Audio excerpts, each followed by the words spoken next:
ಆತ್ಮೀಯರೇ, ಚಿನ್ನ ಹಾಗೂ ಬೆಳ್ಳಿ ಇವುಗಳ ಮೇಲಿನ ಬೆಲೆಗಳು ಗಣನೀಯವಾಗಿ ಏರಿವೆ. ಹಾಗೂ ಈಗ ನೀವು ಯೋಚಿಸ್ತಾ ಇರಬಹುದು, ನಾನು ಈ ಮೊದಲೇ ಹೆಚ್ಚು ಚಿನ್ನ ಖರೀದಿಸಬೇಕಿತ್ತಾ ಅಥವಾ ಈಗ ಹೆಚ್ಚು ಖರೀದಿ ಮಾಡಬೇಕಾ? ಆದರೆ ಇದಕ್ಕಿಂತ ಮೊದಲು ನಿಮಗೆ ತಿಳಿದಿರಬೇಕಾದ ವಿಷಯವೆಂದರೆ ಗೋಲ್ಡ್ ಅಂದರೆ ಬಂಗಾರ, ಉಳಿತಾಯನ ಅಥವಾ ಹೂಡಿಕೆನ ಎಂಬುದು. ನಾನೀಗಾಗಲೇ ಕಳೆದ ದೀಪಾವಳಿ ಸಂದರ್ಭದಲ್ಲಿ ಹೇಳಿರುವ ಕಮಾಡಿಟಿ ಸೂಪರ್ ಸೈಕಲ್ ಬಗ್ಗೆ ಬಹಳ ಎಚ್ಚರದಿಂದಿರಿ. ಇವತ್ತಿನ ಈ ವಿಡಿಯೋದಲ್ಲಿ ಇನ್ನೂ ಕೆಲ ಕುತೂಹಲಕಾರಿ ವಿಷಯಗಳನ್ನ ಕೆಲ ಹೋಲಿಕೆಗಳೊಂದಿಗೆ ನಿಮ್ಮೊಂದಿಗೆ ಹಂಚಿಕೊಳ್ಳಲು ಇಚ್ಛಿಸುತ್ತೇನೆ. ಕಳೆದ 2000 ಇಸವಿಯಲ್ಲಿ ಗೋಲ್ಡ್ ಅಂದರೆ ಬಂಗಾರದ ಬೆಲೆ ಪ್ರತಿ ಗ್ರಾಮ್ಗೆ ರೂಪಾಯಿ 440 ಇತ್ತು.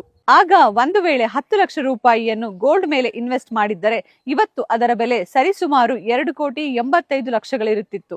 ಈ ಹೂಡಿಕೆಯನ್ನು ಒಂದು ವೇಳೆ ಮ್ಯೂಚುವಲ್ ಫಂಡ್ ಈಕ್ವಿಟಿಯಲ್ಲಿ ಅಗ್ರೆಸಿವ್ ರಿಟರ್ನ್ಸ್ ಕೊಟ್ಟಿರುವ ಒಂದು ಮಿಡ್ ಕ್ಯಾಪ್ ಫಂಡ್ ನೊಂದಿಗೆ ಹೋಲಿಕೆ ಮಾಡಿ ನೋಡುವುದಾದರೆ, ಕಳೆದ 2000 ಇಸವಿಯಲ್ಲಿ ನಿಪಾನ್ ಇಂಡಿಯಾ ಗ್ರೋತ್ ಫಂಡ್ ನ NAV ಅಂದರೆ ನೆಟ್ ಅಸೆಟ್ ವ್ಯಾಲ್ಯೂ ರೂಪಾಯಿ 24 ಇತ್ತು. ಇಂದು ಆ ಫಂಡ್ ನ NAV ರೂಪಾಯಿ 4,239 ಆಗಿದೆ. ಒಂದು ವೇಳೆ 10 ಲಕ್ಷ ರೂಪಾಯಿಯನ್ನ ಈ ಈಕ್ವಿಟಿ ಫಂಡ್ ಮೇಲೆ ಇನ್ವೆಸ್ಟ್ ಮಾಡಿದ್ದರೆ ಇವತ್ತು ಅದರ ಬೆಲೆ ಸರಿಸುಮಾರು 17 ಕೋಟಿಗಳಾಗಿರುತ್ತಿತ್ತು. ಒಮ್ಮೆ ಯೋಚಿಸಿ, 17 ಕೋಟಿ ಅಥವಾ 2,85 ಲಕ್ಷ. ಬಹುತೇಕ ಭಾರತೀಯರು ಬಂಗಾರ ಹಾಗೂ ಸೈಟ್ಗಳ ಖರೀದಿಯ ಬಗ್ಗೆ ಹೆಚ್ಚು ಆಸಕ್ತಿ ಹೊಂದಿದ್ದಾರೆ. ಆದರೆ ಈಕ್ವಿಟಿ ಎಂದಿಗೂ ಕೂಡ ಬಹಳ ಒಳ್ಳೆಯ ಗಳಿಕೆಯ ಪ್ರದರ್ಶನ ನೀಡಿದೆ. ಕಳೆದ 6 ತಿಂಗಳಿನಿಂದ ಏರಿದ ಬಂಗಾರದ ಬೆಲೆಯಲ್ಲಿ ಚೀನಾದ ಪಾತ್ರ ಬಹುಮುಖ್ಯದಾಗಿದ್ದು, ತನ್ನ ರಾಷ್ಟ್ರ ಖಜಾನೆ ತುಂಬಿಸುವವರೆಗೂ ಬಂಗಾರದ ಮೇಲಿನ ಸುಂಕವನ್ನು ಕಡಿತಗೊಳಿಸಿ ಕಳೆದ ತಿಂಗಳ ಅಕ್ಟೋಬರ್ ಅಂತ್ಯದೊತ್ತಿಗೆ ತನ್ನ ಖಜಾನೆ ತುಂಬಿದ ಬಳಿಕ ಸುಂಕವನ್ನೇರಿಸಿದ ಪರಿಣಾಮ ಇಂದು ಬಂಗಾರದ ಬೆಲೆ ನಿಧಾನಗತಿಯಲ್ಲಿ ಕುಸಿಯತೊಡಗಿದೆ.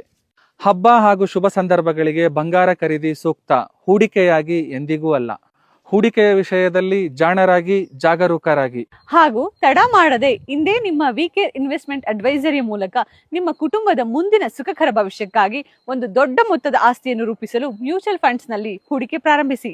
ಹಾಗೂ ಈ ವಿಷಯವನ್ನು ನಿಮ್ಮ ಪ್ರೀತಿ ಪಾತ್ರರೊಂದಿಗೆ ಹಂಚಿಕೊಳ್ಳಲು ಇಂದೇ ನಮ್ಮ ಸೋಷಿಯಲ್ ಮೀಡಿಯಾ ಪೇಜಸ್ ಹಾಗೂ ಚಾನೆಲ್ಗಳನ್ನು ಲೈಕ್, ಸಬ್ಸ್ಕ್ರೈಬ್ ಹಾಗೂ ಫಾಲೋ ಮಾಡಲು ಮರೆಯದಿರಿ. ಧನ್ಯವಾದಗಳು.